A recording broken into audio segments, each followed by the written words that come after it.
All right, so just give me a second. I'm gonna open the question. All right, so question 2. An investor has just met with his investment counselor who has proposed the following portfolio.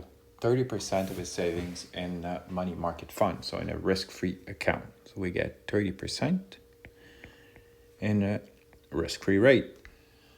35% Canadian equity funds and 35% in a fixed income asset fund. 35% equity, 35% debt, total of 75% invested in the risky portfolio. So the counselor estimates the following future risk return characteristics. So I have noted them up here. Correlation between both funds is minus 0.6.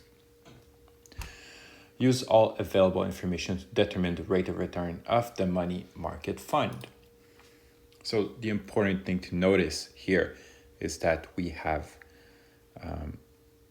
75%, the risky, I should have said, so it's tangency, the word I was looking for, the tangency portfolio, 30% in the risk-free asset.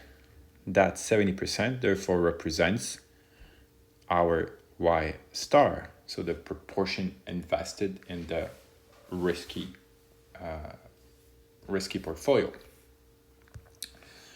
So this question here is very, very tedious. It's not complicated, but it is indeed tedious to solve. So basically, to calculate the risk-free rate of return of the money market fund, we simply need to solve the tangency equation for RF, so for the risk-free rate. So what I'm going to do is just going to write down the equation from the formula sheet. So it's pretty long. D minus F sigma E squared RE minus RF, covariance between D and E. This is divided by expected return on R D minus RF sigma E squared plus expected return on RE minus RF sigma D squared minus expected return on RD minus RF plus RE minus RF sigma D. All right. So a couple of things we can simplify. So this thing,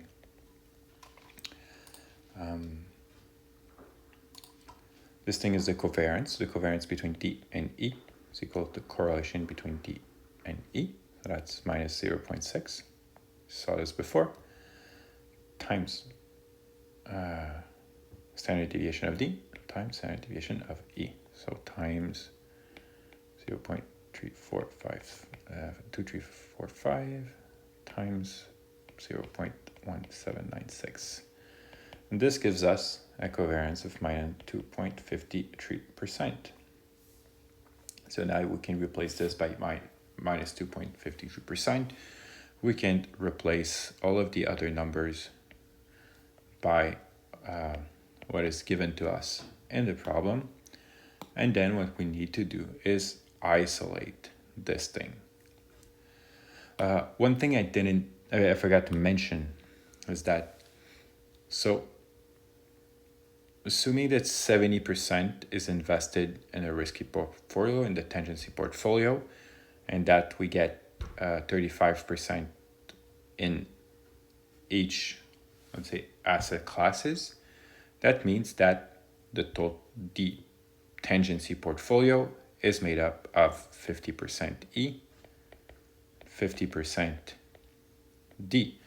So the weight here, the weight of the tangency portfolio is therefore equals to 0.5, 50%. Now I'm not gonna solve for RF. I would leave that up to you. It's not too complicated. You just have to replace whatever variables with the right numbers and isolate RF, but it's very, very tedious and it's quite long. So I'll leave that out. But anyways, so if you do all the calculations, you end up with a risk-free rate of 7.63%. So that's for the first part of the answer, that's A. And now for B. So I need to open the question again. Okay, by conjecturing that all investors' investment decisions are guided by the quadratic utility function, what was the investment counselor's estimation of the client's level of risk aversion? A. So recall that we found earlier that the client was invested, the proportion invested in the tangency portfolio was 70%. Now we can look at the formula sheet and find the equation for that proportion y here. So that's given to us by expected return of the portfolio minus risk-free rate divided by A times variance of the portfolio. So like I said, this is equal to 70%.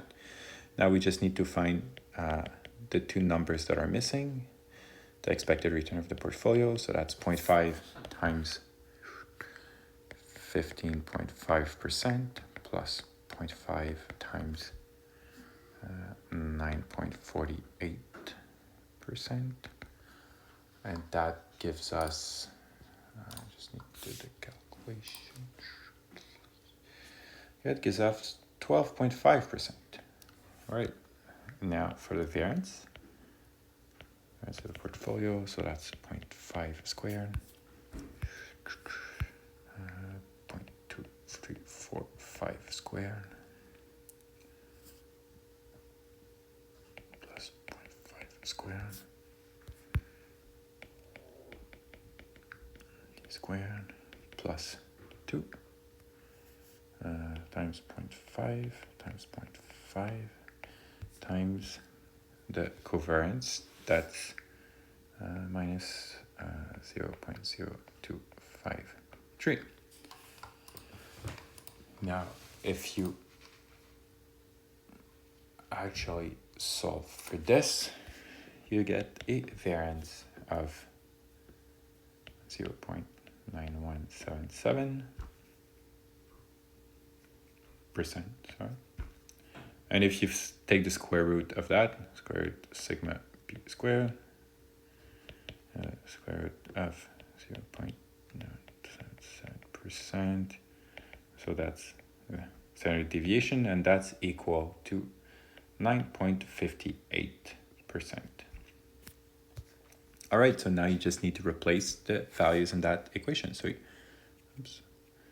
0.70 is equal to 12.5% minus the risk-free rate that we found earlier, 7.63%, divided by A times, so I'm going to use this thing, percent, so I'm going to use the variance right here. Okay, so one thing I can do is just move the aversion parameter up there because that's what I want to calculate. So let me calculate this very quickly.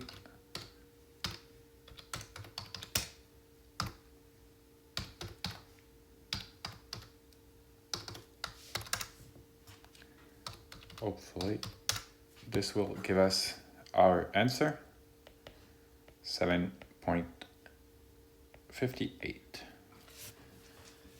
So if we didn't do any roundings, you would end up with 7.57, but that's good enough as is. So to answer the question, what's the investment counselor's estimation of a client's level of risk aversion? That's 7.58 or 7.57. So that's the answer in the PDF document.